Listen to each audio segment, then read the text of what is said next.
The Oklahoma City Thunder have set themselves up for the future so perfectly, it's not even really funny at this point. I mean, this team is set, locked, loaded for multiple NBA championships in the future, and I'm going to tell you why. I mean, you might already know why, but we're going to get into the details a little bit with Shai Gilgeous Alexander and Josh Giddey. Should be an all-star duo for the next 10 years.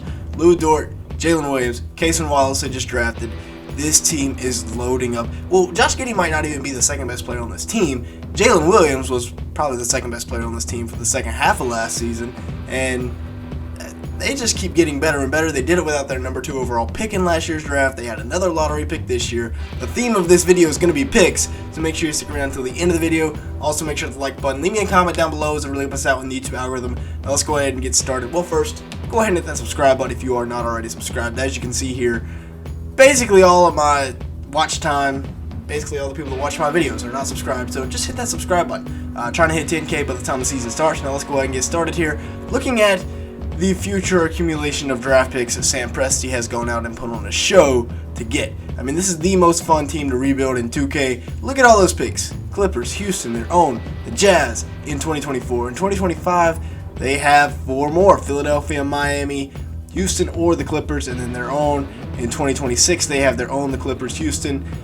They could use all these picks to package together for all-star players. They could save all these picks. In 2027, they have their own in Denver's. 2028, they have their own. 2029, they have their own. A bunch of second-round picks in 2029, however. And, having all those Clippers picks, having all those Houston Rockets picks, I think is going to pay off down the line because the Clippers, they're about 2 seasons away. Well, they're one Paul George injury away, or Kawhi injury away from blowing it up.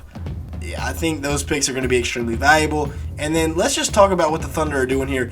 With all these picks, they've been able to take best player available for like the last 3 or 4 drafts now, and they just get winning players. Elite defender here, Cason Wallace, one of the best perimeter defenders in the entire draft class. He's going to come in and he's going to be a guy.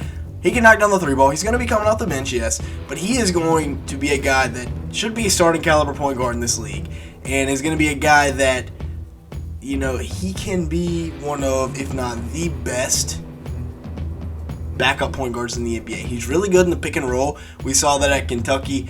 He and Severe Wheeler took turns playing the point guard spot. So between Cason and Josh Giddey, Shai Gilgeous Alexander, all these Trey Mann, all these young guards they got, this is going to be fun to watch in Oklahoma City play out. Now, people forget that Chet Holmgren's a rookie. Ousmane Dieng is basically a rookie. Chet, the former number 2 overall pick, and that's for a reason because at 7'1", he can do a little bit of anything and everything on a basketball court, which is what you love to see. Dominated in his summer league games, dominated his pro-am games. Dude was a monster in the summer league, but then unfortunately, got hurt.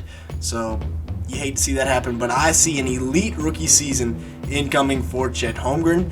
As for Ousmane Dieng, he spent a lot of time in the G League last year, also spent a lot of time hurt, but he played in 39 games overall.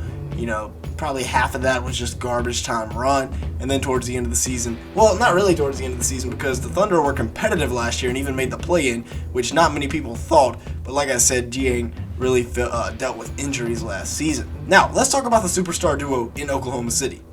Josh Giddey and Shai Gilgeous Alexander. As I mentioned, these two could be an all-star duo for the next 10 years. They're young, they're fun. Josh averages about 16.5 points a game and about 8 rebounds as well. At about 6'6", 6'7", ideal height, good enough. I mean, he doesn't really have a bag, but he just kind of dribbles around people. 21 years old, he also averaged 6.3 assists per game in 31 minutes. Josh Giddey is a dog. Now, you also, 48% from the field. That's pretty good for a 21-year-old. Now, 33% from 3. The three-point shot, that's one of the things you knew coming in, was it was going to be a little bit slow to translate because of that slow release, but I think it's getting there. Shai, what can you say?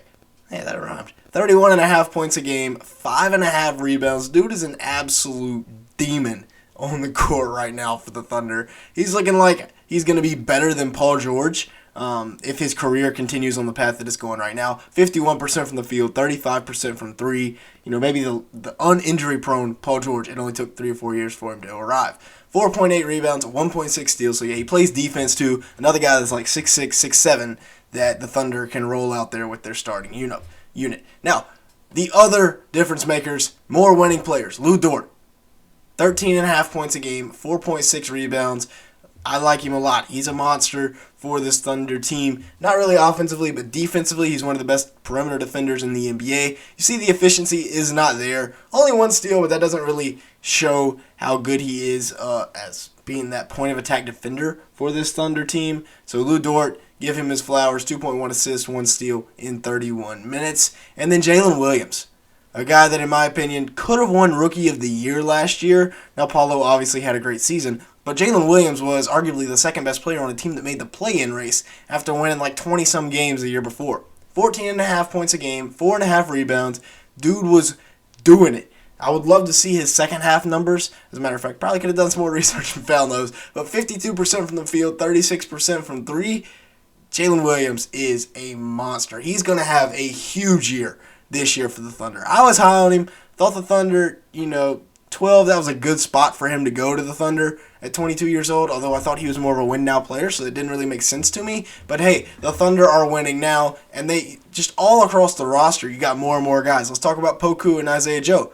Isaiah Joe, 9.5 points per game, 2.4 rebounds, and he was really this team's sniper. Every team has their sniper. At least every good one does. Isaiah Joe was this team's sniper. 41% from three on 6 attempts, 44% from the field. He was very, very good for them last year. Kind of came out of nowhere, too, until that Dallas game where he really put himself on the map. Like I said, he's the team sniper. And then you got Poku. Kind of the first, best player available pick at 17, way back when they drafted him. Kind of a unicorn type. 8.1 points per game, 4.7 rebounds. Now, those stats might not blow you out of the water, but he is a guy at 6'10", shot at 44% from the field, 37% from three. He's going to be a guy that he's going to be very impactful next year. And if he's not, he might go elsewhere and be very impactful. Again, he's only 22 years old at the time of this recording. He put up those stats in about 21 minutes per game. Yeah, Poku is a monster. Now let's look at the lineups. Shai Gilgeous Alexander, Josh Giddey, Lu Dort, Jalen Williams, and Chet Holmgren. That is my projected starting 5. Now, they might move Lu Dort to the bench and have Chet play the 4, but as of right now, in my opinion, and this is kind of what all signs are pointing towards, is Chet being that starting center for the Thunder this year. So I like it. I can roll with it. He's a good rim protector. Now, the Wemby concerns when it comes to, tall guys, not very much weight on him, kind of like Bobo, who actually turned out to be one of the worst rim protectors in the league last year, despite the fact that he's literally a tree. That can come into play, but everywhere he's been, Chet has been dominant protecting the rim, so I think that will turn out well. Now, looking at the bench. Now, the dude in the middle, I'm going to go ahead and warn you, I have no clue how to say his name, so we're going to attempt it. It's like, it starts with a V, and it's like Micic. That's my best attempt at his last name. Somebody help me out down in the comments below. But this bench is very good. Now, you have the backup point guard in Cason Wallace. You got the best shooter on the team coming off the bench in Isaiah Joe. You got questionable power forward center. Jalen Williams could be there. Second-year man out of Arkansas. Maybe, I don't know. Maybe they get a little bit more experience there at the backup. But, as for addressing the starting center spot, it seems like from all the reports that I've seen, Chet is going to be the starting center. We'll see. Also, you got to throw in Trey Mann there into the equation in terms of the point guard spot, backup guard spot. You got Jeremiah Robinson-Earl. You got Aaron Wiggins. I mean, so much talent on this Oklahoma City Thunder team. I doubt we see the same lineup twice in a month. To be honest. So with that being said, that's going to be it for today's video. Thank you so much for watching. Make sure to hit the like button and hit that subscribe button if you did enjoy today's video at any point. If you like NBA content, this is the place to be. And with all that being said, thank you so much for watching today's video.